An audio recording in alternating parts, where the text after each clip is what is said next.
what's goody, everyone? The Sass are back. And as you can see, we got the full squad back on this episode today. So you know we about to cook something special for y'all. Yeah, But yeah. let's get through these introductions. Shout out to my boy C Note. What's good? What up with y'all? What it do? My boy D, Dr. Esquire Day. What's going on, champ? Yeah. What's going on? What's happening? We got my boy from Charlotte, T Hatch. How you doing, my man? What's good, bro? Nothing, man. Chilling. Then, of course, we got one of 910's finest outside code. We got my boy BT. What's good with you, man? I'm chilling, man. Can't complain. And welcome back, our GM. He had to make sure we get the money nigga. right. My Brad, what's good with you, my boy?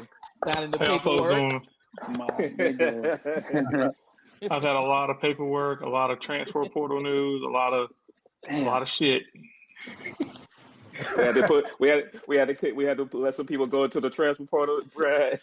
A lot, yes. Yes. Hey, that's after the pod talk right there. That's definitely after the pod talk. My bad. But Because I definitely had to. Oh my God. we back at it again, man. The shenanigans are back. The shenanigans are back, man. Oh man. I ain't been on the pod 2 minutes and the shenanigans are already back. Hey, this is what happens when you leave us to our own devices, man. You know we gonna cut up, bro. We gonna cut up for real. Exactly. Speaking of cutting up, man, as you can see, our boy Dave, he rocking the hat, he rocking the hoodie, he got the spirit. As you have, if you've been under the rug, you don't know, the Heisman has been announced. And like we've been saying since part of week 3, Travis Hunter, wide receiver / cornerback from the University of Colorado, has won the Heisman this year. Dave, here's just time for your victory lap. Your thoughts, any shout outs? Floor is yours, man. Appreciate it. Man, I ain't gonna have too much to say here because what was supposed to happen happened. The best player in college football won the Heisman Trophy. Yeah, I know that nigga don't listen to Wayne, but who gives a damn about that? Ashton Genty probably don't listen to Wayne either. So all y'all niggas saying that Genty got robbed, then nobody got robbed, bro. Nobody got robbed. Nobody. There were no ski masks in New York City on Saturday night. Wayne. Yeah. Don't get this nigga started. Hey. Don't get this nigga started, man. See. Go ahead, Dave. See. Look, man. Hey, for everybody like doing all this comparison of, well, Reggie Bush won the Heisman and only had like 17 yards rushing. Yeah, he had 17 yards rushing, but look what he did in special teams and look at how many receiving yards he got. Look at what all these other Charles Woodson didn't win the Heisman just off of defense. He won it off of special teams too. My nigga won off of being a shutdown corner and getting over 1,000 yards receiving and 15 all-purpose touchdowns. So look, man, the Heisman went to who it was supposed to go to. All the other awards, I would just want to shout out. I do respect the hell out of Genty. He's a hell of a running back. He's probably gonna break Barry Sanders' record. I respect Cam Ward too. I think that quarterback of the year was well deserved. Dylan Gabriel, he was just there for show. He was just there to pick up some light refreshments. That's all it was. He was just there to fill up a spot. You know, he was just there to fill up a spot. But hey, the best player won it, and I ain't gonna really get into the whole like thing with his fiance and all that. I mean, that's a whole nother story for another day. But all I say about that is, you know, like Wu-Tang Clan used to say, protect your neck, protect your bread. You ain't got to get paid to get laid, you know. So, but I wish my man well moving forward. And I don't even really give a damn about this bowl game for real. I mean, like, 10 wins would be nice. A 10-win season would be nice, but I'm satisfied. Only thing I would say is the people that decided to schedule the bowls, they messed up not having Colorado play Miami. I thought that was a no-brainer. I thought that was, Yeah. I thought that was a no-brainer because that's actually you had people with high draft picks that actually want to play in a bowl game. So the fact that y'all didn't schedule those two together, I don't know. I understand. It probably have to be like some common like ACC versus Big 12, whatever type thing going on. We don't care. Yeah, Y'all could. we playing a conference opponent, bro. We playing BYU. We playing BYU. It It's doesn't make just a any sense. rematch. It's just a rematch. No, we ain't played them all season, so I guess that's why they put us together. But like, I But thought that's you whack. supposed to Well, play, that was supposed to be what the supposed Big 12 championship game was supposed to be. Y'all versus B. It was headed to that direction. At one point, it was supposed to be like that. At one point, it was supposed to be like that. But I thought that So that's the reason. I thought that you play another conference, like someone from another conference. I thought that's what happens in Usually. bowl season, unless Usually. it's What like happens- playoff or not. This is what happens. That's supposed to be, but sometimes a team, a conference has a really down year, and Yeah. not enough teams are bowl eligible from certain conferences, Mhm. and they have to fill in those spots. So That's again, true. since Miami was probably third in the ACC, the bowl game I seen was just part of their destination. But I wish they could have made an exception to that. But Yeah. I mean, Yeah. look at some of these conferences, we have all these teams in certain conferences, like it's gonna be top heavy. Like the Big Ten is very top heavy, but you go past a certain point, the Big Ten stinks. Yep. The ACC, Mm-hmm. very mediocre outside of the top three teams. There's a huge drop off after that. So that's what happens with the bowl games. They do have conference affiliations, but if they don't have enough teams to from colleges to meet that criteria, I guess they just pick random teams. I guess I don't know what the criteria is after that, but that's how that goes, though. Yeah, for sure. That makes sense. That makes sense. I figured like I guess we were supposed to match up with someone from another conference, but I guess like all the other teams, like they kind of took precedent because I think normally with certain bowls is like the second ranked or third ranked team in the conference plays this third ranked team or whatever. But I mean, I Yeah. guess they couldn't fill certain gaps, so they just went with BYU as the next option. And honestly, we seeing the byproduct of the playoffs being extended to 12 teams because there's True. eight Yeah. teams that's not getting put in other bowl games because they're technically part of the playoffs, and two, the creation of all these super conferences where instead of having like 5 to 6 conferences to choose from, you got damn near 4. And since everybody play each other in the conference, you are going to have some down years with certain teams and stuff. So, good concept you came up with, T. Because I didn't even think about it like that. It's like it's just so many teams in one conference now. It's just like we got to draw from somewhere. So I understand. Then you had a crazy situation with the byproduct of the transfer portal where a whole team just decided to say F the school and leave, and that Yeah. school was a conference champion, and they can't compete in a bowl game because they don't have enough players That's because crazy. the whole team decided to walk. I was like, that was wild. Damn. Man, The whole squad. That's a mutiny.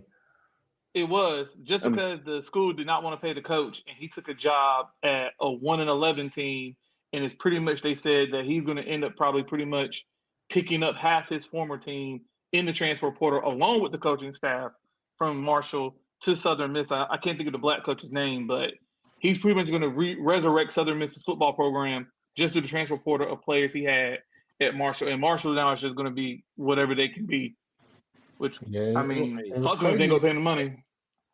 The crazy thing is, like, you got playoff teams, getting rated. A Yeah. lot of teams in the portal, they can't do a damn thing about it.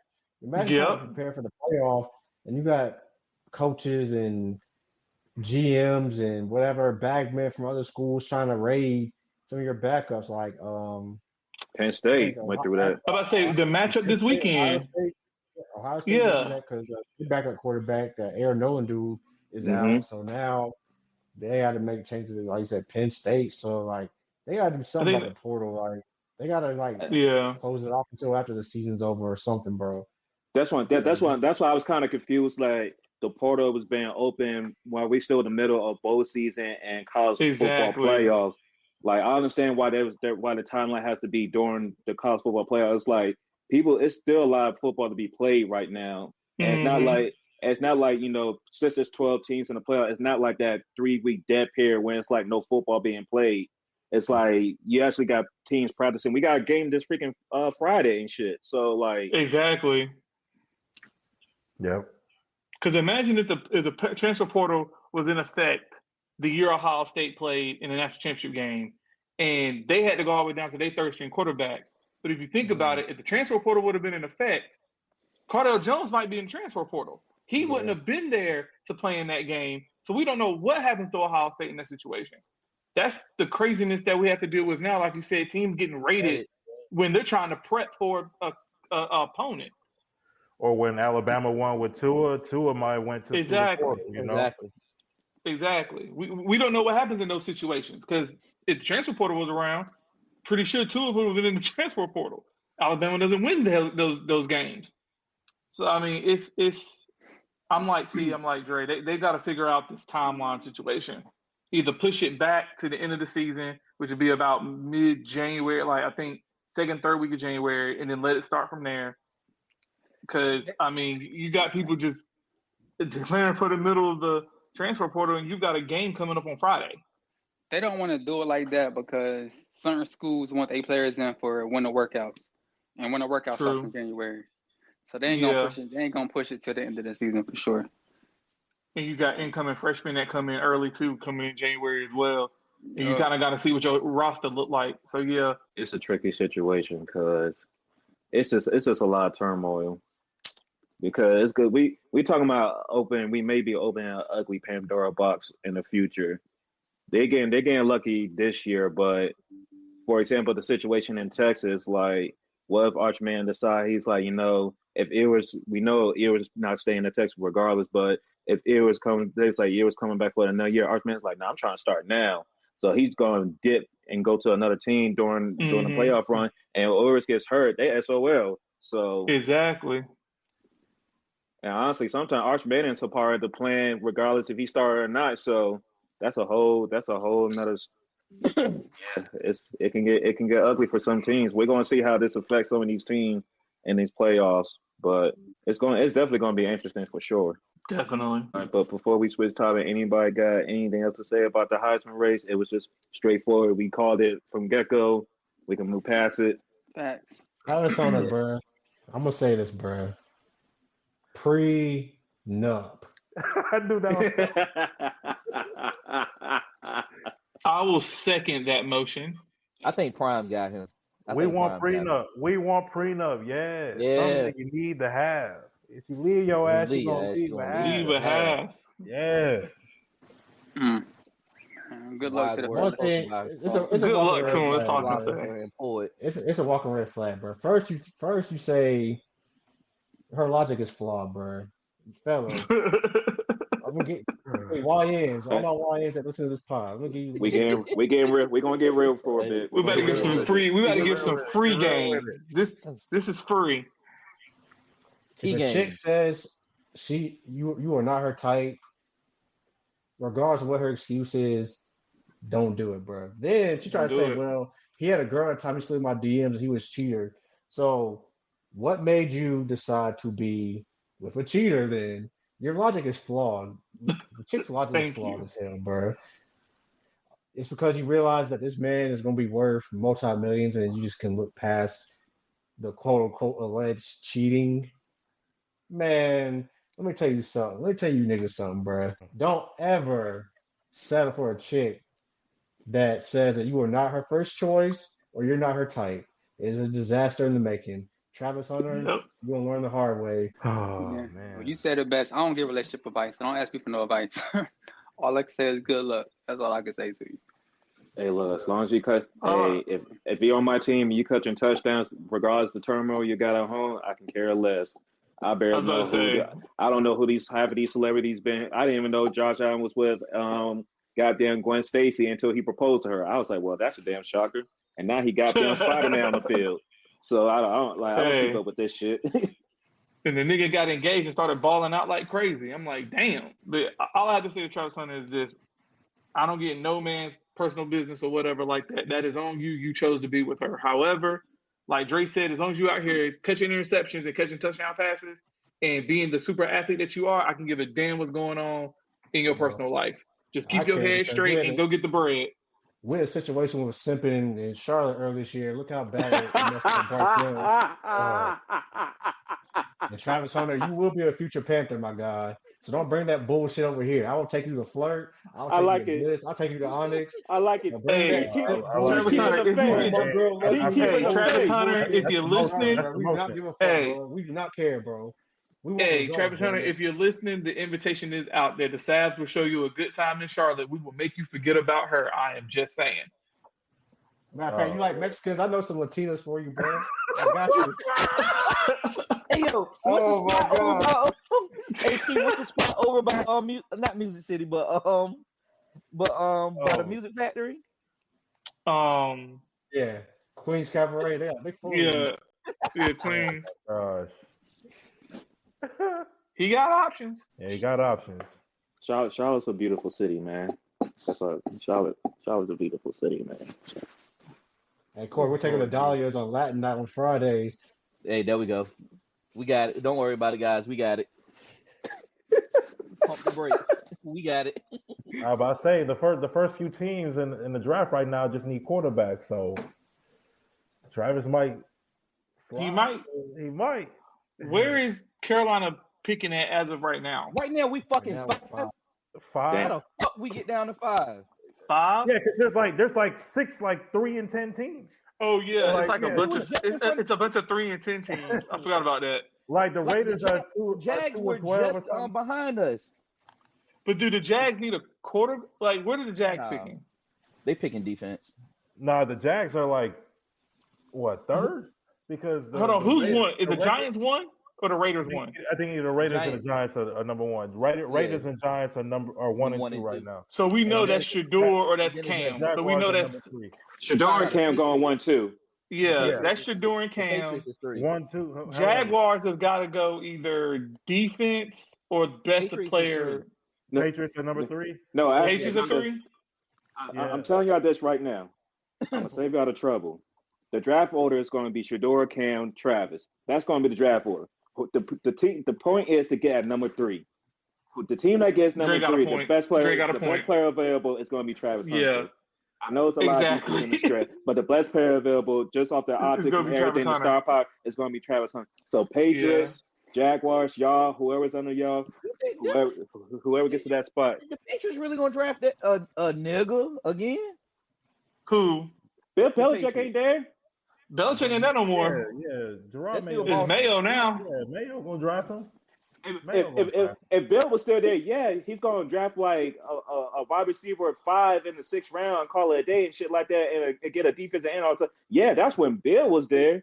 But they know they everybody sees the potential of Drake May. You need some playmakers over there. Like, you're not just going to keep rolling out Rashawn Stevenson or whoever the fuck. Like, goddamn, Antonio Gibson is your best playmaker. Hell nah, bro. Yeah. They need some juice over there. And I ain't talking about OJ and shit. Like, they need some juice over there. Dre got a point. They need more playmakers. And I don't see the Patriots passing that by. So, Dre, right, you got to get up to number 3 if you're going to get them. Because after that, is the best player available for a lot of these teams. Because you got to think, regardless, when you pick up Travis, you're going to find out he's going to be heavy in your offensive schemes or heavy in your defensive schemes. Exactly. And mostly right now, they see him as like, for sure, you're going to be playing defense. But if they can find a way to play him in offensive packages where he's like wide receiver 2, wide receiver 3, Patriots for sure is going to look into that shit. I had an argument with my dad. Do you really think that the NFL is going to let him play both ways as much in college, or you think they'll skim it down? It depends on the team he goes to. It depends on the coach and the team, because the coach will utilize him however they want him to, or they'll just say, "Hey, you're gonna either play DB or you're gonna play wide receiver." But, okay, so Canales gets him. What you think Canales is gonna say? So Canales will be like, "No, you're just gonna be a receiver," or Canales is gonna be like, "I'll let you choose and pick and choose what you want to do." Nah, he would be DB. Yeah, he gonna be DB. He'll be DB, but he'll get packages at wide receiver. You'll see him come in as a decoy, or he might get the ball. There's gonna be a lot of stuff that's going on. Yeah, I agree. I hope he lands in Carolina. I really do. It would fill two needs at really the same time. We get edge. They already said that. They already said we're going after an edge. So we're going right from the wall. I mean, yeah, it depends on who ends up in that top 3. Like, yeah, that's what it really depends on. But if like the Jaguars or the Patriots end up before us, or the Titans end up before us, then we're not getting Travis Hunter. We're probably gonna get Will Johnson, the other DB, or an edge rusher. And I'm cool with an edge rusher actually, because we need to boost up that D line anyway. But it'd be nice to have somebody to go alongside JC. 8-ball. You know, so. But I mean, we'll see. We'll see what happens. I mean, like for us, Bryce is decent. I was gonna nickname them the State Troopers. The State Troopers. Yeah, they lock everything up. That's why I wanted Travis. I was ready to run that damn nickname, State Troopers, boy. They locking everything up. We still got 4 months. He got the nickname already. He got 4 months to the draft. He got the State Troopers. Already, boy. That is such a juxtapose. That is such a juxtapose when you got the State Troopers on one side and then the Murder Hornets on the other. That's two ends of the spectrum, Corey. That's what we do. That's North Carolina. Look at our weather. This is one. This is how you know you got sports teams in a Bible Belt situation. That's 1. 2. Corey's talking like a nigga that already got T-shirts made. That's why he's upset. He wasted funds and shit. Get the tax write-off for it, Corey. I'm about to make some shit, boy. I'm gonna go holler at Goodell real quick. I know the shit you doing, motherfucker.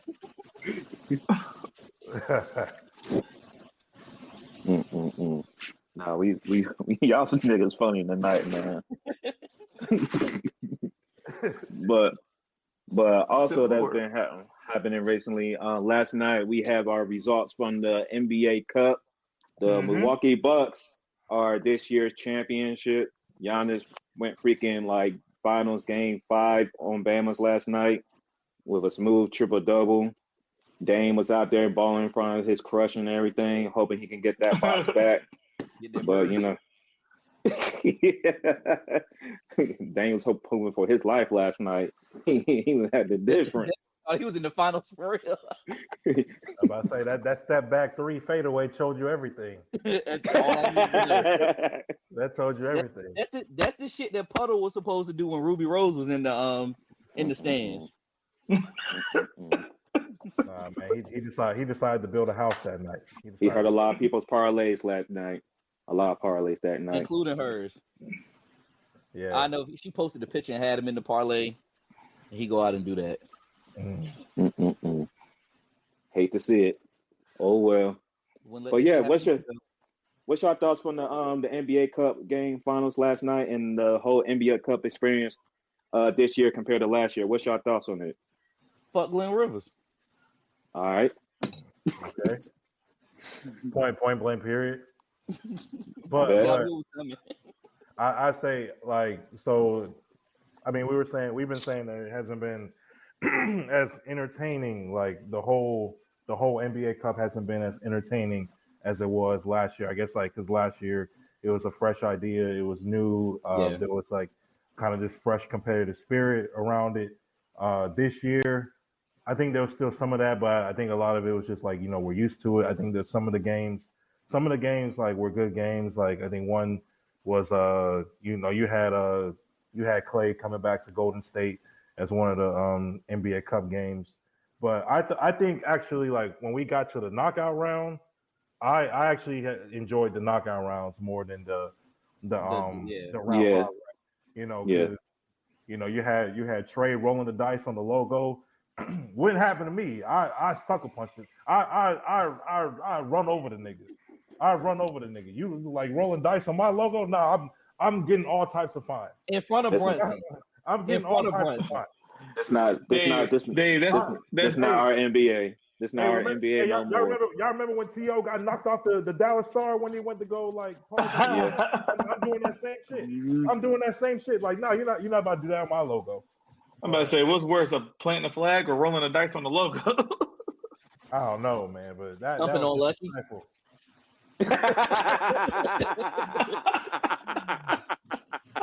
Oh man! Shout out to Kai. Hey, Kai ain't been right since, man. God, but he been right. He been right, but it'd be murky when he be in Boston. He ain't right in Boston since he did that shit. It'd be red, man. Dre got a point. He ain't been right since he been in Boston since he did that. Red be there. Yes. But I think the knockout, like the semifinals, was good. I thought, I know like the Bucks ran away with it, that with that run in the third quarter, and a wrap after that. Yeah. But overall, I thought quarterfinals, semifinals. I thought, from the time, even like the games in Vegas, I thought it was good. Hey T, let me ask you a question real quick because, of course, we like to. In our chat, we have a lot of takes, and we just like to see it build and our agenda grow. You've been adamant about Giannis needs to be discussed more in these MVP conversations, and my question for you is, how much weight should we add if a certain player or team wins the NBA Cup? Because we don't want to act like they need to put a banner in their arena, but at the same time, these games are kind of like playoff atmospheric games. It's one and done, so it kind of got like automatic game sevens to them. So the defense is going to be, they're going to step up on the defense and everything. But how do you think this Cup Finals is going to help Giannis MVP candidacy? Well, I think because the players take it seriously, I think it holds some weight. And it's a showcase opportunity. It's a standalone game. It was the first. Well, the semifinal game Saturday was the first ABC game of the year. So you're on broadcast television, so it's a wider audience, and it was a standalone game. And like you said, it was playoff ball. Like, okay, the game got away from the second half, but that was a pretty close game at halftime. The intensity was high. It was chippy. It was physical. As pure hoop fans that we wanted to see some defense, some intensity. Like that game Sunday night that we watched was complete opposite of what we saw on last night. Yeah. Like that Warriors Dallas game. Don't get me wrong, dude was just making shots like. In that Dallas Golden State game, dude was just hitting, bro. Like everything. Yeah, it was a lot of threes, but I would say most of them were actually pretty damn good shots. It was just off of good ball movement rotation. But guys were hitting. But what we saw on Tuesday night is what we're going to see in April, in May, in June. So I think it's a standalone game. It can definitely help your profile. Especially if the Bucks continue to trend. I think what helps Milwaukee is that they kind of use this NBA in-season tournament to kind of springboard their turnaround. They're 12-3 or 13-3 since starting off 2-8, and really, even when they were 2-8, Giannis was putting up crazy numbers even when they were losing games. I think now that him and Dame were kind of on the same page, and they figure out some things, and Middleton's come back here and there. I think if it was up to me, I've seen more and more like national media pundits talk about Giannis should be the MVP. So I think it's actually helped his MVP case, especially with the way that he the most memorable plays from Vegas were that block shot he had in the final game. Like that looked like game 4 of the NBA finals a few years ago. And then he had some crazy block shots last night, and then just the way he overall dominated the game. Like he had 10 assists. He had 20 game in a championship game. Like you said, they're not gonna put a banner up, but I mean, it matters to the players though. Like the players take it seriously. So overall, like Dave said earlier, maybe because last year was new, but I still feel like the intensity was. I think what hurt the NBA Eastern tournament was just we had a couple of teams that had injuries, Yeah, the entry. Yeah. It's kind of hurt some of the matchups. It's been a problem for the NBA early on this year, which we'll get into that in a second. But I think overall, like Giannis really is neck and neck with Jokic right now. But it'd be interesting to see if the Bucks can continue to ascend, because I think one thing's going to help Milwaukee. Milwaukee should be, when it's all said and done, either top 3 or top 4. Denver is going to have a hard time. Denver will be anywhere from 3 to 6, possibly. Like they can, depend on what they do. Like the West is tough, so I think the Bucks and Giannis are positioned pretty favorably after the in-season tournament.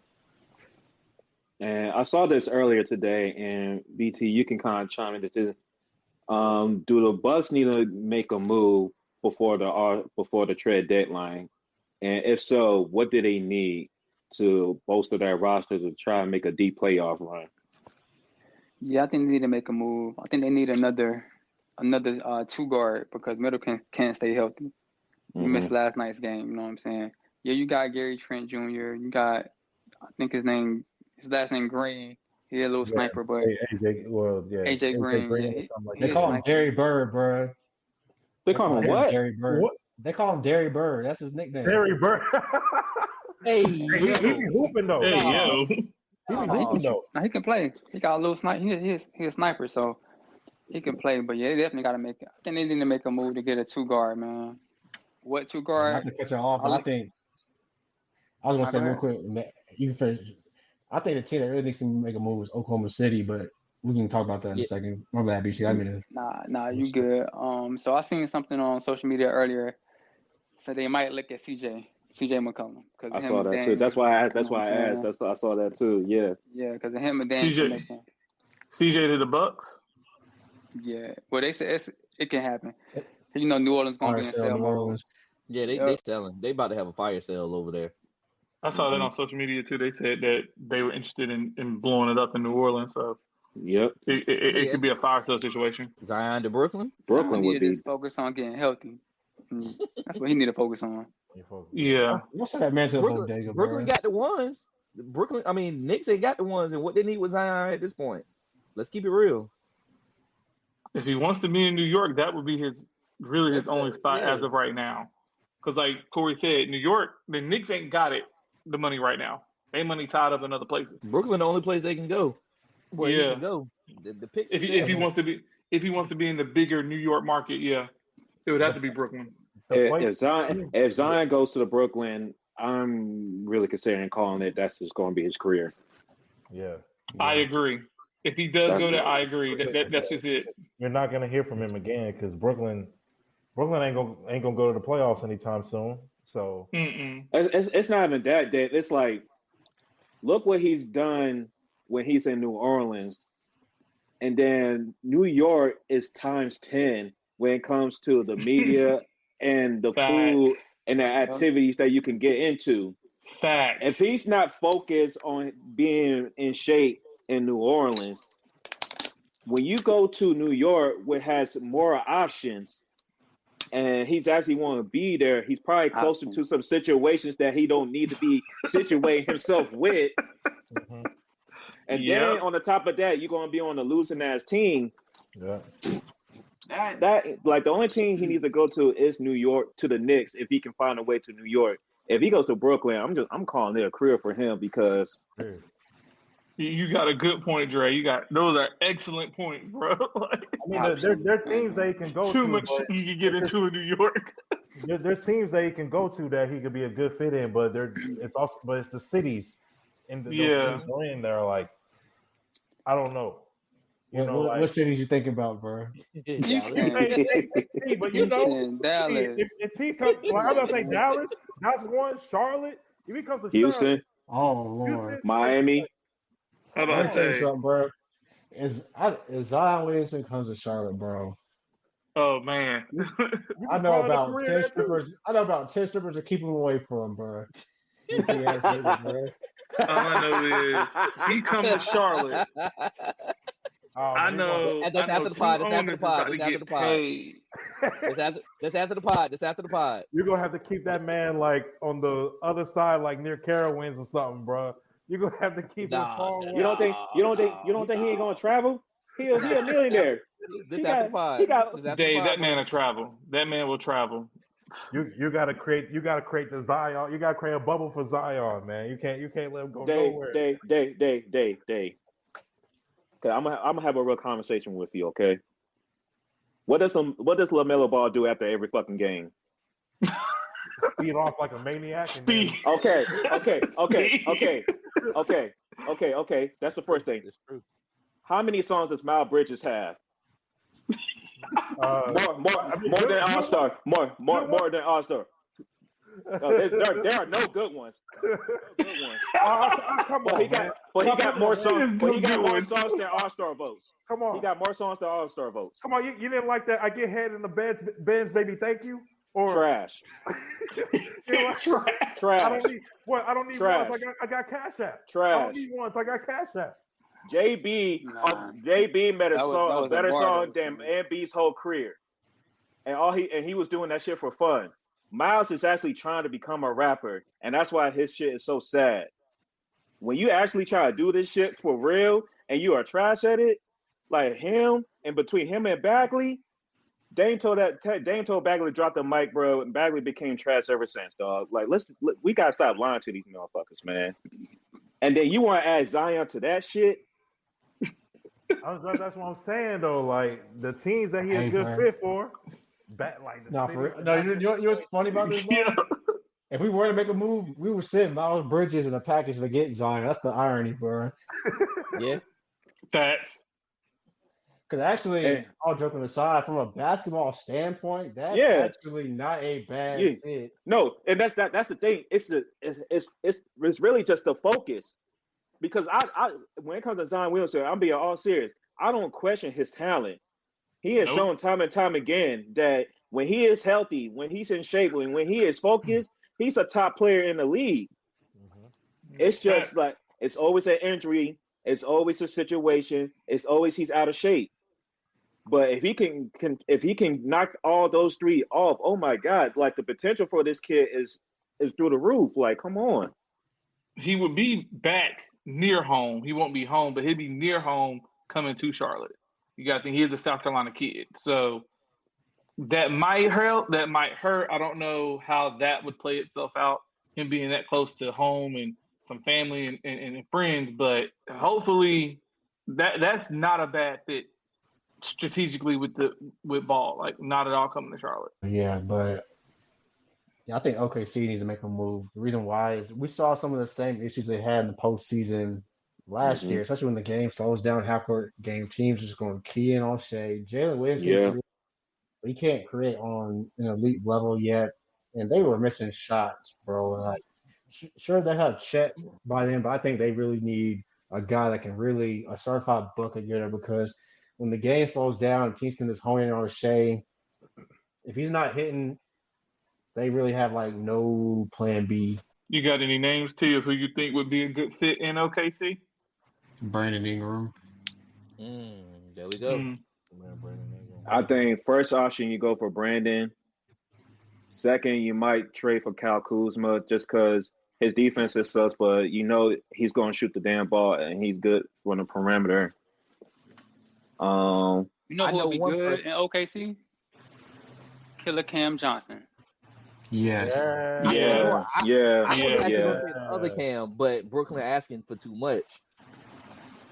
No, but again, sometimes you don't need like the high profile name or the star player. Sometimes you just need a fit, bro. And Cam actually is the fit. And them niggas get Cam Johnson, bro. He has finals experience. He's played on winning teams before, you know. And he just adds to their defense too. And he'll fucking sniper. Facts. But the thing he plays both sides of the ball. Cam Johnson works on almost any team if you think about it. Oh, he do. He does. I mean, he does. I mean, any of these like 3-and-D guys, can fit on any team. Yeah, but I feel like OKC would better utilize him though. Yeah, no, definitely. He would get so many open looks, especially when Chet come back, bro. I'm about to say, when you got Chet back, you got SGA driving to the rim, he's going to have wide open shots. That should be so good. The corner is going to be wide open. Like, top of the key going to be wide open. Yeah, that can get scary. That can get scary in the West if they was to get him. Yeah, that's the missing piece, really, because they address rebounding with Hartenstein and defense with Caruso. So yeah, I mean that's the missing piece right there, like another score. Yeah, but I do believe OKC is going to make a move because Pressy, we know he got all the picks, he got all these contracts, stuff like that. So it's all about what's going to be opening up once we get closer to the trade deadline and see where more of the NBA picture is looking like and see who else is going to be trying to sell closer when we get closer to the trade deadline. But because I know T mentioned it earlier, so I'm gonna give him the floor real quick. So one of the biggest topics in recent weeks is all about ratings because there's been reports that people are just not interested in the NBA no more. Ratings are falling, ratings are tanking, and everything. But T has a little rebuttal to that. So if you don't mind, T, I'll let you to kind of explain what you brought to us in the chat today to our viewers, so we could get like a better understanding, like what's really going on behind the scenes when people really talk about ratings. All right, so to your first point, are people not interested in NBA? Is completely false because so many people are talking about it. There's obviously interest in it because so many people are talking about it. Plus, the NBA is the most popular league on social media by far. Like NBA Twitter is a thing, right? And by all the social media metrics, the NBA does very well. So people care about the NBA. Here's the thing: TV ratings are like album sales today. Album sales don't really matter in music today. The same way with TV ratings. The NFL is an anomaly. So before people go there, the NFL is an anomaly. The NFL has advantage because most of their games are on one day a week. They're on broadcast TV, which is ABC, NBC, CBS, and Fox, which means every streaming service has some package, but they have a broadcast television. Whereas the NBA, when they went from NBC back in 2002 to ESPN and TNT, they went to cable, which already lowered a portion of their viewership base, right? Cable TV viewership has gone down in that time period by 50%, right? So that's one issue. If you actually, I saw a graph. I wish I had saved it, but there's a graph I saw because I follow people who work in media who dig a little bit deeper. Because here's the thing: that headline, the NBA ratings are down 48%, is cherry picked. Let me tell you, media tactics. The dude who did it is very MAGA, very conservative, and because of the NBA's stances on certain issues, that has alienated that base of people, right? So a lot of people who are putting this content out just have an axe to grind against the league. But my question is, what happened in 2012, right? We had the Big Three Heat, which was a huge story, probably one of the biggest stories in the NBA since Michael left the Bulls, right? That was a huge story, right? See, it was a very, very big story, right? And people were tuned in, 2010, 2011. Viewership was good. What happened? They lost. So the fact that they lost just built up the anticipation for the very next season. What also happened after that? We had a lockout, right? We didn't have games in October, November, and most of December, right? And the article I put in the chat said that those are the weakest months of NBA viewership to begin with. Why? NFL is going. World Series is in October, right? So that's not even really the NBA struggle. So the ratings are down right now, but this is also the NBA's lowest time frame of viewership, right? But that season was the best season they've had since Michael Jordan was in the NBA. So you're cherry picking a season that's really not even the norm for what their typical viewership has been since you made this move from NBC to the cable networks, right? So what we kind of seen lately is more kind of where near the norm, right? So yeah, the ratings are down from that season, but that's an anomaly, right? That's peak, right? That was Big Three Heat. Kobe Bryant was he was at the tail end of his peak, but he was still relevant, right? Derrick Rose just won MVP, a good young star that was ascending on one of the flagship teams at the time because the Bulls, when the Bulls are good, they're a flagship team. They won 6 championships. Yeah, it was Jordan, but still, right? that team holds weight. They have a lot of fans, right? The Celtics are still relevant, right? Mm-hmm. You had the Spurs who had won championships. They won 4 championships. They were good, right? Oklahoma City, Kevin Durant, Russell Westbrook, James Harden were ascending. The Knicks were good. So a lot of things around that time for the NBA were going pretty well, right?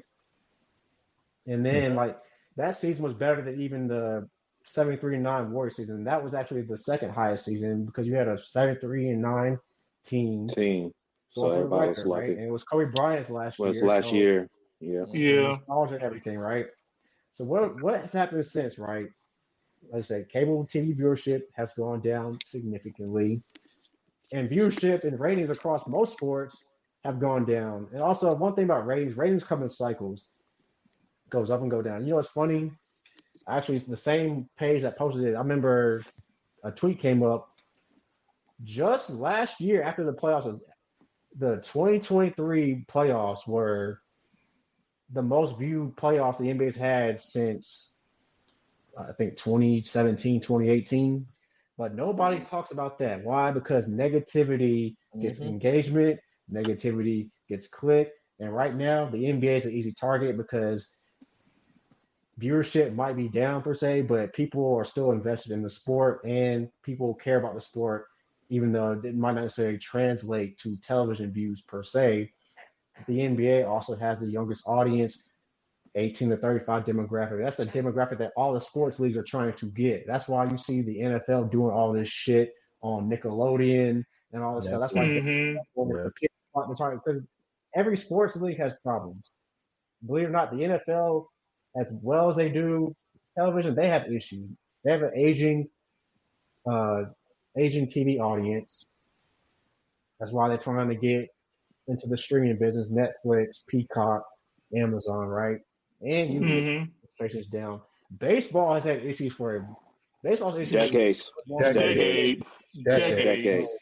Baseball ain't been up since like early 2000. 2002. When was Barry Bonds? Wasn't it when he broke the record? 04. 2001. That was 01. 04 when he broke the record. That's the last time. Yep. And then baseball got blessed by having the Yankees and the Dodgers. That was the best thing that could happen for them. You want to talk about TV ratings going down? Their World Series TV ratings have gone in the tank. There are times where they don't even get 10 million views in a World Series game, right? So, like, all this talk is this media. It's an issue of media not having integrity and cherry picking. It's an issue of comprehension. People see headlines and they panic, but the NBA is well aware of who their audience is. That's why they're changing the whole TV deal. One reason why Amazon's in the fold because people either watch games on streaming, and pretty much everybody has Amazon Prime, and they put more games on broadcast TV because most streaming services have some package where you have the broadcast television, right? So another point is, like you said, most sports leagues are struggling. So I have it up right now, right? Outside of even in college football, viewership is down. Outside of the SEC on ABC, men's college basketball is down 21% this year. Women's college basketball is down 40%. Obviously, Caitlin Clark, right? And I'm not trying to bash them, but there have been some good women's games, right? Not one women's game has had 1 million views yet this season, not one. Right? The NHL is down 28%. They have issues, right? So outside of the NFL, viewership is going down. People don't have cable. People illegally stream. It's very cherry picked. Another reason why the NBA doesn't care because $77 billion says that they don't care. When you're getting $77 billion, your TV deal triples. Why would they care about viewership when it's triple? Because here's the reason why. And there's a sentence from this article that says it all. The NBA is one of the few sports entities that consistently gets 7-figure audiences on a consistent basis. So as much content as they pump out, there's games on Tuesday on TNT, then it'll be on Thursday after football season, right? Then you got Friday, you got the Wednesday and Friday ESPN games, you got the Saturday ABC games and the Sunday ABC games, and then Sometimes ESPN will put games on Mondays later on in the season. So despite people talk about it's too much games, but they're still generating 7-figure audiences. So that's why these networks are going to pay, because you don't get that with any other. With the amount of content they're pumping up, you just don't have that consistent viewership consistently, especially when you have a season that starts in October and ends in June. That's a long season. So, yeah. Like it's people are talking about it, but sometimes, and because I've worked in media and I know the tactics, because trust me, my former boss used to do this all the time. She wrote all the taglines and the headlines for all my articles. She wrote. Why? Because she knows what gets people to click.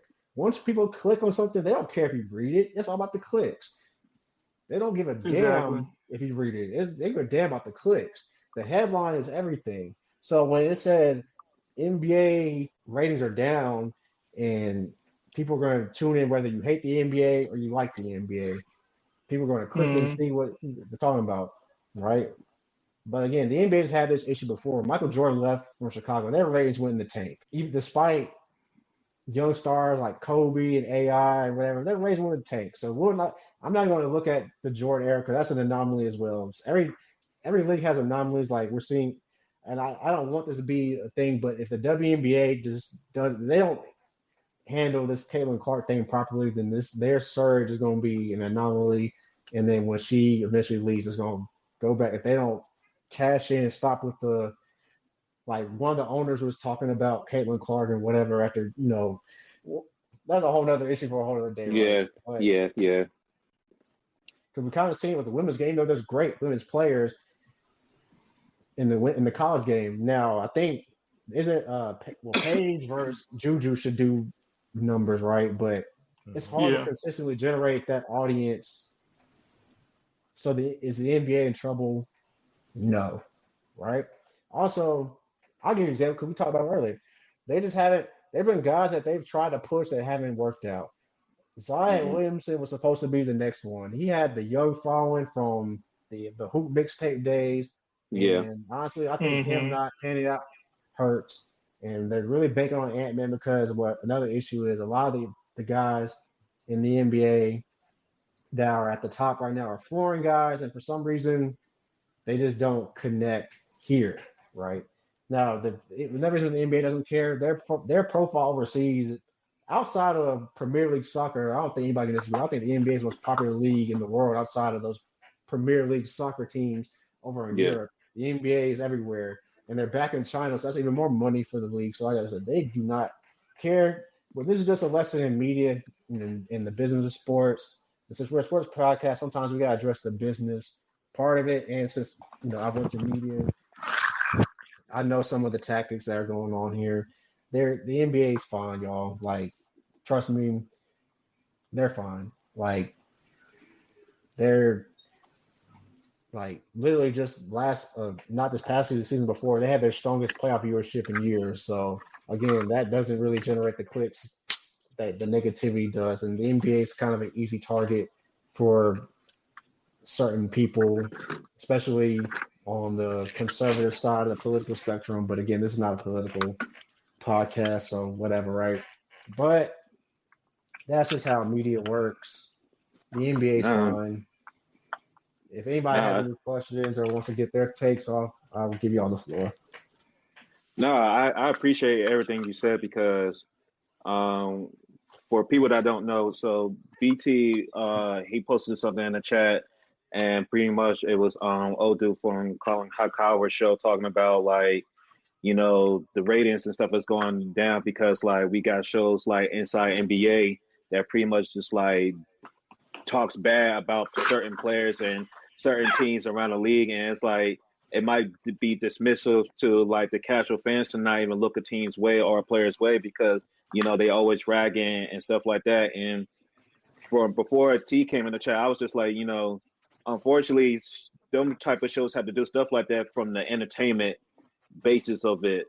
They're not just like a sports show like NBA TV when we wake up 8 o'clock in the morning. It's just like they're just gonna break down the film of the game talk about like the highs and the lows of the game, and then we're gonna go to the next one. It's like no, they gotta do like the funny antics. They gotta go at certain people. They gotta talk shit about certain people. They gotta set these lofty media expectations for people's legacies and stuff like that.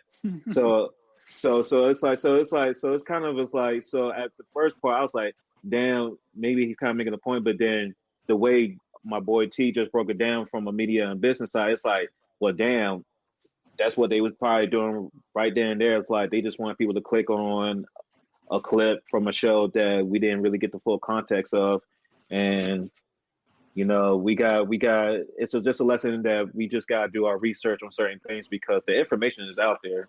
You just got to be able to look for it or ask the right questions. So I do appreciate T dropping this knowledge today. His thing is very informative going forward. Yeah, sometimes you just gotta take a deeper dive. And also, the NBA has problems. You know what the biggest problem is? I know everybody can agree. Why is it so difficult for teams and local markets to view their teams in their own market? Mm-hmm. Facts. No, Corey got something to say about that. Because what the Suns owner is doing, I think is great. He's got broadcasting going out in the Phoenix area so people can watch their team, at affordable prices. And not only that, he's doing affordable concession stands on Tuesday at the game and stuff like that. So this is so you could tell this is the type of owner that's not just about the business. Like he actually kind of cares about the NBA product and the community and stuff like that. And it's like you're only going to get better if you get your team, if you get your community behind your team and come to these games and show their support and love and everything like that. I know it's a business incentive for that as well, but I hope more owners would do stuff like that because like the situation that going on, it's like it's a shame that me who lives in the Maryland area can watch more Charlotte games than a person that actually lives in the damn city. And they can't watch a game at home. Like that's atrocious. That's really atrocious. Yeah, I think with the new deal with Prime, Valley Sports. I think with the new deal with Prime, I think there's going to be a regional sports component of that. Okay, it might be like a small fee, but you can. I think they're doing that. I think that's why they brought Prime into the fold as well. But yeah, like it shouldn't be this hard to watch. I remember back in the day. You could just watch it on like your local CW or whatever, UPN. Yeah. The Hornets on UPN. You could be UPN, yep. Uh-huh. Then after that, you could watch it on Fox Sports Southeast. Yep. Yeah, so like I said, every sports league has issues. Like you said, the NFL is Teflon, but trust and believe they have issues, and they know they have issues, and they're trying to make the game safer. The NFL doesn't give a damn about player safety, but now they have to give a damn because your football participation is down.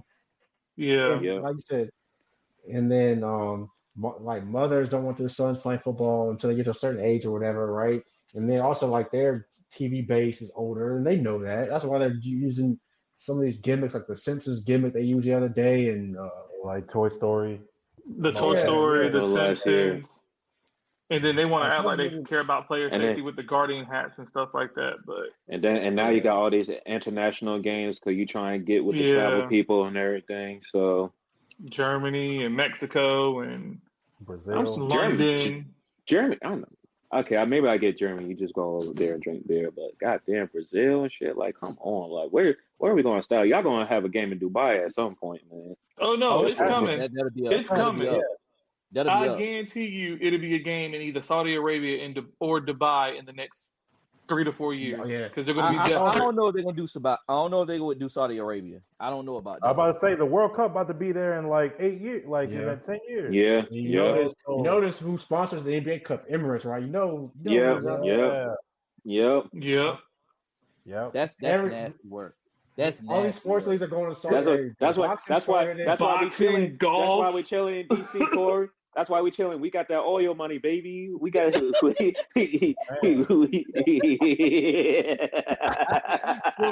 Oh my God!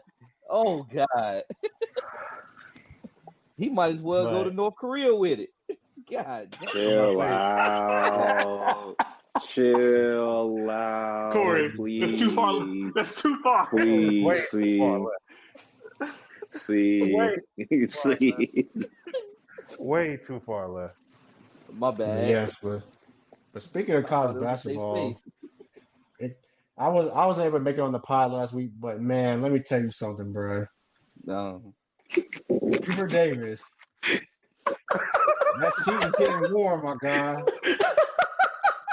and your wife can't save you, bro. Uh-oh. You gonna remind you a nigga. Uh-oh. He was at UCLA Can for I do it? 6 or 6. You gonna remind how much of a nigga you are, my guy. Can I do it? No. Go ahead, bro. Please do it. Oh, shit. Okay, he got the blaster. Go ahead. Oh my fucking gosh. Why,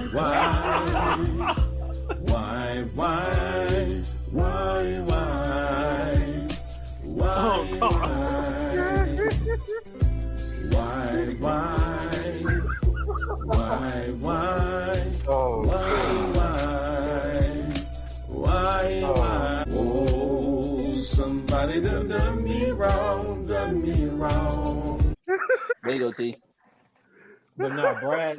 Like I know, Brad. I know you know people that know Drake personally, closely, and BT. I know you're in the Heels House group. My thing is, if I'm a 5-star, right? Because we lost AJ to BYU, right? Our NIL is not where it needs to be, right? And then the coach at the end of games is drawing up plays for a guy who didn't necessarily play well. When Ian Jackson is fucking cooking the second half, and we don't go to him down the stretch. If I'm a 5-star and I'm seeing this shit, bro, why would I want to even come to this program, bro? What do you guys think, bro? Because that was ridiculous, bro. Respect. I'll let you go first. T, before I know I'm gonna let y'all vent, but this is another example of when you don't got this working for you. When you this is another example when you need one of these and it's just not working for you. It's broke. It's broke, man. That shit. We had a line that was cooking, and then he inserts Jalen Washington and wins in the game. It goes to shit. Then we don't go to Ian down the stretch. He was cooking, or RJ. RJ was cooking last night. I give RJ that. He was cooking last night, but instead, somehow the ball ends up in Cadeau's hands. And it's not a dig at Cadeau, but you got to ride the hot hands that got you the lead after you were down big. I cut that shit. I was in the gym, bro. I was like, I ain't getting on Bleacher Report for this shit. And then I was having to check my phone. Like, oh, UNC was coming back. I'm like, oh, okay. And then I get home, I watch the end of the game, and it just goes to shit. It's tricked off, yeah. But I'm gonna let y'all get to it, man.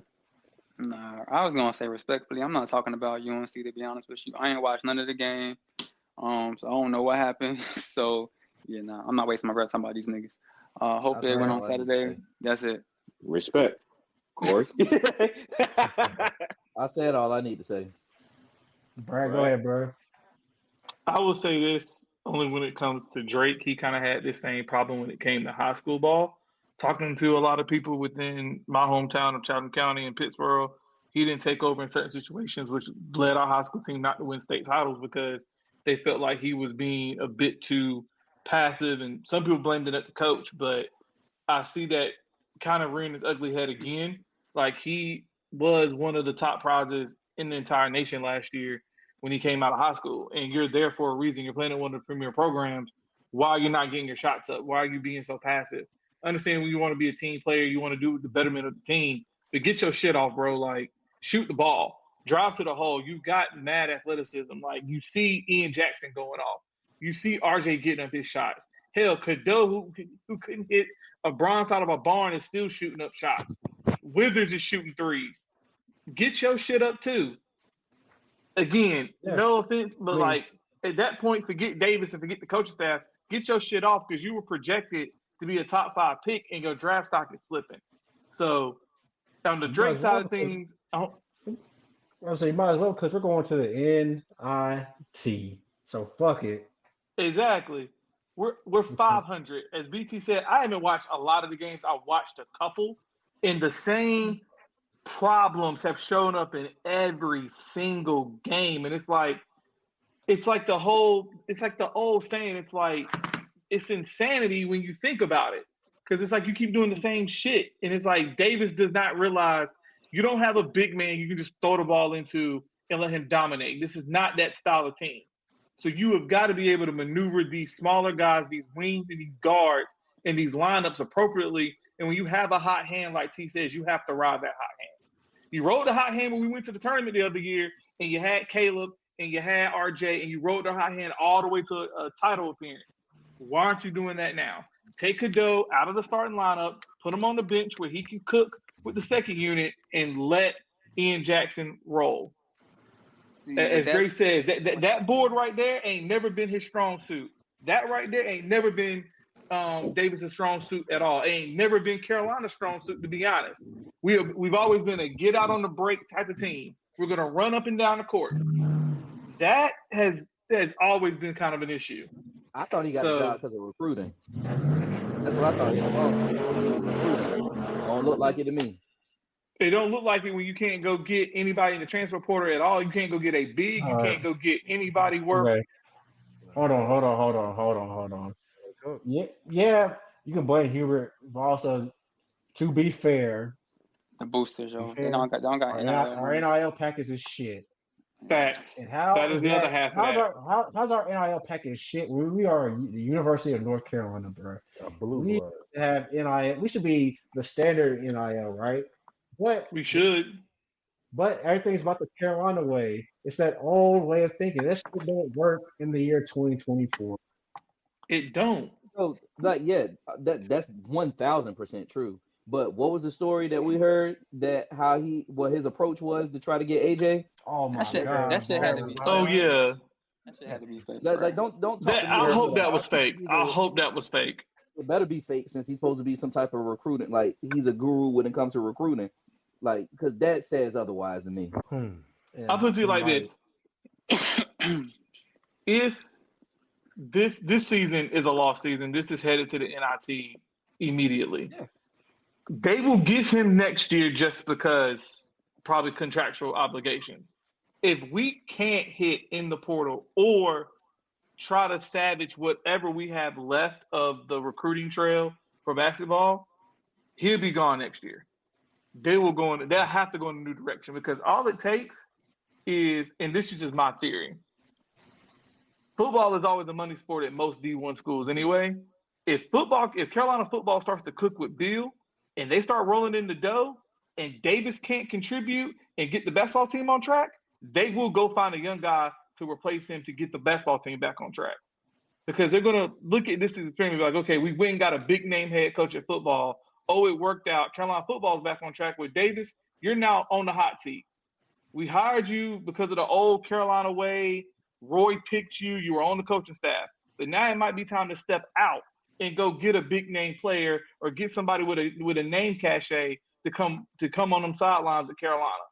And I can see that happening very quickly if this goes way left.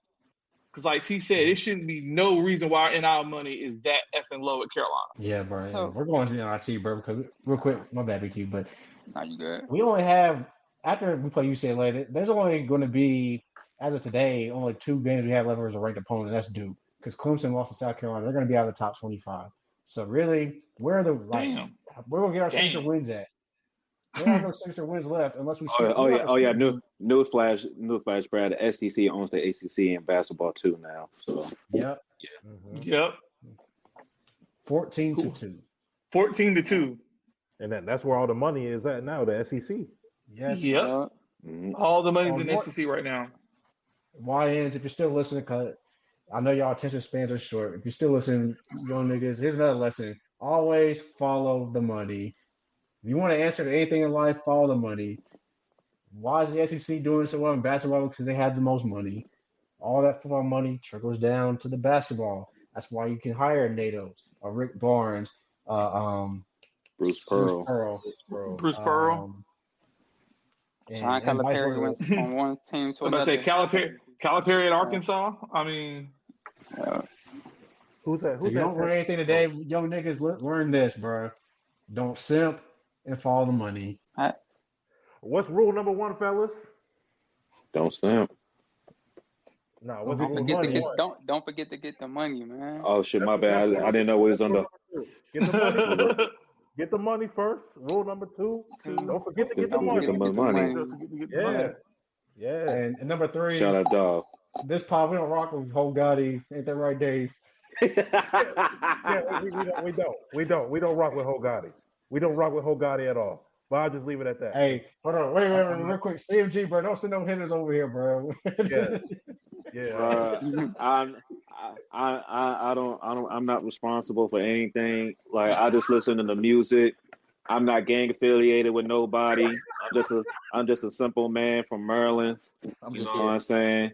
Like I listen to Moneybag and Glow. That's all I could give you, Gotti. Like I listen to them. ESTG. Yeah, Yeah. money That's it. bag, And big. ESTG, See, here's the thing about Hogati. Hogati got a squad, bro. You He got got Big a Jimmy, lineup. ESTG. He just trash, bro. He just trash. Oh It man. might be time to take him out back. Take whole guy out back. See, Dave. See, Dave. I told you, I said Dave was gonna be the one. I want everybody to know I do not align myself with any actions going against affiliations regarding music or street activity. I'm just a simple man from Maryland that watches Hoya basketball, Maryland basketball, a whole bunch of other shit. You know what I'm saying? Godspeed. I'm gonna talk my shit. I don't give a fuck.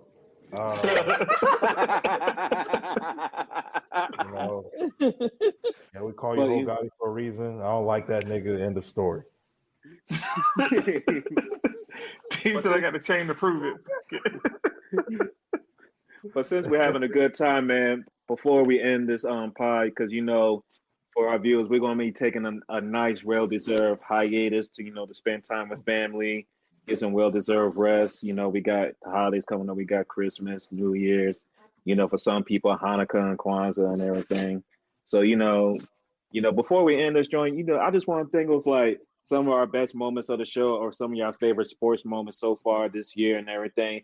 Like, what's a moment that kind of stick out to y'all that it's like, damn, we witnessed this shit and everything. I will say, Go ahead, Brian. I would say honestly for me, and it's crazy because I got to kind of like, it was seeing Simone Biles come back and just dominate in the Olympics after all she went through and everything like that. And people were like, oh, she whatever. And she came back and proved that she is the GOAT. And there's no, you can't put that they are the GOAT. And then to see the men's basketball team come and dominate and stayed focused the entire time and brought the gold back home and fuck France and fuck Jokic and whatever the fuck bitch Serbia and that bitch ass, like they came and did this. I say the Olympics because we got to see the amazing athletes from our country just ball out all over the place. And I thought the Olympics was very, very well received this year in France. Nah, I was gonna say Team USA. It was cool seeing Bron, Steph, and KD on the same squad. I live in a house divided, so we was one for a little bit. You know what I'm saying? So, but yeah, that was a cool moment to see them. Especially that Serbia game when like all three of them kind of contributed to the end. That was a cool moment, yo. That was a cool moment, yeah. Shout out to Melo, Coach Melo. Shout out to you, my boy. Facts. Corey, what about you, my boy? What about you, my man? It's the consensus. It's the same thing. It's Team USA, man. Y'all know how hype I was with that last 3 minutes of Steph Curry just showing straight dominance, and it just perpetuated my agenda that may not unfold because of LaMelo and how his play has been going on. But just shout out to the chef, man. That's 3 to 4 minutes of elite basketball right there, man. Like you can't top that. My man, the doctor, what you got, man? Yeah, y'all talked about the Olympics, and I miss. I was at work during that Serbia semifinal game, but watching France and USA in the gold medal for both the men and women and two really competitive games was hell yeah, especially women, yeah, like that women's game. I was like, oh my god, like France really about to beat USA, like that's about to happen right here. But if we talking like best moment in sports, like that, like this for 2024, best moment that I got a chance to see in person, was the Jaden Daniels Hail Mary. That man, insane. I've never been. I've seen like game-winning shots in basketball, like live. But to see a Hail Mary, like you, because at that moment you don't know what's about to happen next. Like you thinking like you just kind of just gonna go through the motions and the game's about to be over. But for whatever reason, I talked about it on the Hail Mary episode. for whatever reason, that nigga Stevenson for the Bears was just over there. Me and Hector saw him directly, like on the other side of the field. He was just like, like heckling the fans or whatever, like had his whole back turned towards the play. And I heard because that's a Miami. That's one of my Miami boys. I'll say, "God do you dirty, man. God do you dirty." I'm like, yo, but like something in my mind was just like something about to happen. Like I don't know what's about to happen, but something about to happen.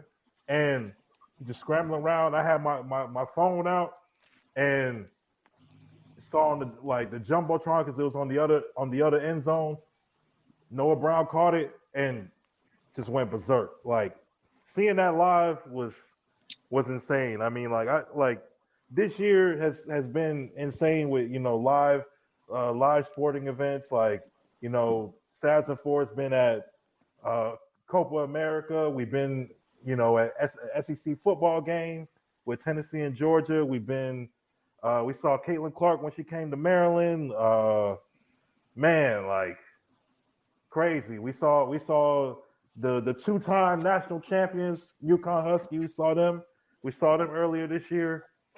Oh man. Saw Angel Reese play earlier. And we saw Kai on the bench.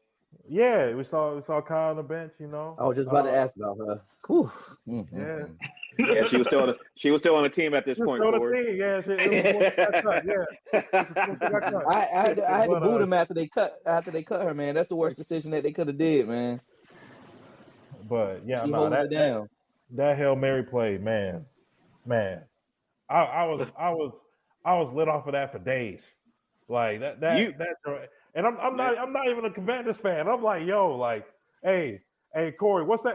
How that song go? How that song go? Who are we? The Commanders.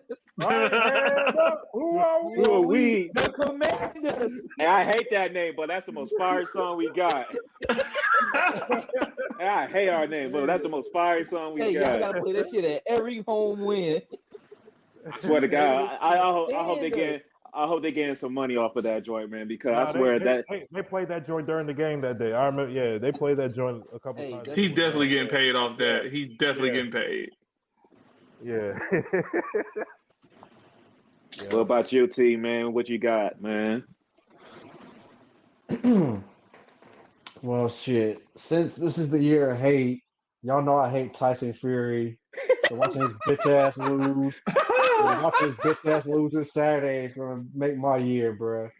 Y'all know I like boxing, bro. Y'all know I hate that bitch ass nigga, bro. I know what you're doing. Hey, yo, Corey, stop, cause I see you scheming. Why you get excited, bro? I was just going to put my shoes on, man. I was just going to put my shoes on. Come on, man. You ain't got a lot of us, dog. It was my slider shoes. Your slider shoes. Man. But nah, that was a crazy good fight, bro. Since y'all already, everybody mentioned the Olympics, bro. I just had to think about a moment, bro. And shit, man. But yeah, man. Last episode of the year, bro, and y'all niggas got me defending fucking Adam Silver, bro. I hate y'all, bro. There's one thing I hate more than Adam Silver is idiots, bro. Hey. As a friend of the show once will always tell me, you a grown ass man. You decide to defend that man. I will let him sink. I will let him take a hit. Nah, man. That $7 million, bro. He ain't taking no hit, bro. Fucking Hydra agent, man. I don't know, man. T, you stood on integrity, man. I like that. You stood on media integrity today. I like that. Yeah. I like that. Somebody gotta do it, because certain people at a certain network, man, they be talking about the same shit every day, talking about the same people every day, talking about the same bullshit takes every day. So I hope we give our viewers some refreshing content. We can give y'all the real around here, man. Mm-hmm. Can I talk about my favorite hate moment? Go ahead, Corey. I'm gonna finish the show. So go ahead, get what you guys say, man. Is one real famous music label that we've seen a lot going on this past year. Hold on. It is sports related. Get your shit on, bro. Okay. Go ahead. No, you're right. Go ahead. You're right. Go ahead. I mean, the year starts off. We see a very famous battle that goes on. We're not going to talk about it. I'm not going to say any names. I'm not going to point any fingers, no elbows. But yeah, make a long story short, one of these people that's involved with the battle, they actually end up getting to do the Super Bowl halftime show. And we, at that point, then we just see this entire label just go into, I can't even pronounce the words. I can't even say the words. They just go into a whole meltdown. It was very dramatic. Like, we see people getting blamed. We seen elbows getting pointed at. We seen someone that a lot of people like to call a legend. We seen him just crash out and just lose all his composure. And not to interrupt you, Corey, but that certain someone came from a subset of that music label. Yeah. I mean, there's a lot of sadness that goes on. We saw lots of coke too. Yeah, a lot of coke talk. And I'm not talking about Jalen Coke. Not no Coca-Cola either. Yeah, not Coca-Cola. We ain't talking about the Coke boys. Yeah. We're talking about the Coke heads. But hey, to each his own. More bumps than Scarface, bro. Boy, I promise you. More bumps than acne. But where is my damn composition? Oh, that's what I say. Somebody been in the book. Always. Somebody been in the book. So always lying. Corey on the heater. Hey, shout out to Young Money. Man. May your demise be just as beautiful as people thought that your careers were. All of that just for Wayne to apologize this week, bro. Are you fucking kidding me, bro? Yeah. He knew what he realized. He realized that he wasn't gonna have the opportunity to run out the thing with the Packers, not the Saints, but the Packers, looking like another Make-A-Wish kid, like how he did before. That's all it was. Jesus. Yo. Make-A-Wish kid. Damn. Damn. All right, I'm done. Well. Before because we talked about everything that I probably will say. So, the day we drafted Jaden Daniels, the day Cam Ward decided to come to Miami, because for the first time in about like a decade, I had a Saturday and a Sunday to watch good QB play. That's rare for a nigga like me. So, I'm very grateful. I'm very grateful for these tanks in DC. Very, very, very, very, very efficient tanks in DC. I know people are worried about the drones, but we don't gotta worry about the drones because the tanks are already planted and looking up at the sky, ready to fire at any moment. So we are good. We are good. Other than that, for me, it's watching Messi play in America, man. He plays for Miami. Oh yeah, and MLS, and that's my GOAT for soccer, aka football. So being able to see Messi and off rip just winning like MVP and all this stuff, like just letting people know that he is the GOAT. Fuck all y'all Ronaldo fans and shit. Like, anybody that's going to touch Messi is going to be my boy from France and shit. Mape, Mape. Yeah, Mape. I rock with Mape and shit. But like, yeah, man, Messi is the guy of the pitch, man. Like, if there's any doubts of how great this man's resume is, go do your Googles, man. But yeah. Shout out Messi, bro, but fuck Argentina, bro. If you know, you know. I don't know. Messi do got some bitch ass teammates on that national team though. So he do, but that ain't my issue. And shout out for the year that women basketball had this year, college and pros. Yeah, they had a good Finals Fours. They had a good 5-game championship series. So, like T said, we're gonna discuss politics and shit in another episode in the new year and stuff like that. But I gotta give a shout out to the ladies and the ladies that I feel like is gonna be part of the next generation. So shout out to y'all for a good year in 2024 and 2023. But yeah. Let me say one more thing real quick. I'm I'm just thankful for the Colorado stimulus package. It being Travis Hunter, Shedeur Sanders. They gave me wonderful Saturdays to root for them. And how could I, man? I even forgot about the Hail Mary that Shedeur had to take it to overtime against Baylor. Like that was one. That was a cool Oh yeah, that moment. was a wild play too. That was a cool moment, you know. To have the season we had last year and come back and have a chance to potentially get in the playoff, but still have like a winning season. It was good. Let's hope that next season I still have a chance to put this shit on. At least like we have a good record to put this shit. I can put this shit on. And hopefully we still have Deion Sanders because I don't know, anything can happen in the next 8 to 9 months. So we'll see. Hey man, what we tell these people, Dave? Subscribe to the pod, man. Like, share, subscribe. Yeah, man. If you like this episode, make sure you hit that like button. Hit that subscribe button if you're watching on YouTube. If you're watching on any of the or listening on any of the podcast streaming platforms, make sure you follow us. Hit that follow button. Hit that like button. Look, nothing's changed. Like we're going into a new year, 2025. It's up. It's gonna be up even more than it was this year. And BT, what we also tell these people, you say share this shit with everybody. Yeah, man. Share with everybody, man. Your mama, your daddy, cousin, boyfriend, girlfriend, husband, wife, friend, co-workers, everybody, man. Yeah, baby mama, baby baby daddy. I don't give a fuck. Like abuser, click a click. I'm saying, let your jits know about us. Let your jits know. They gotta go. Shout out to our ops. As always, we extend the invitation. You want to come up here just to talk? You want to talk some noise? You got something against what we said? You got something personal to be but want to sass up here? We don't duck no smoke, man.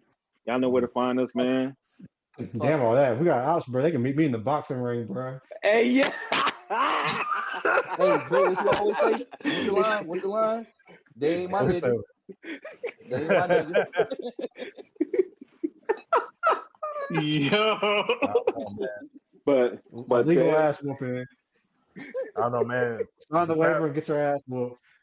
I tell you, the only thing that Assassin 4 has in common with Oregon football is that we play for clicks. That's the only thing we have in common. Oh my god!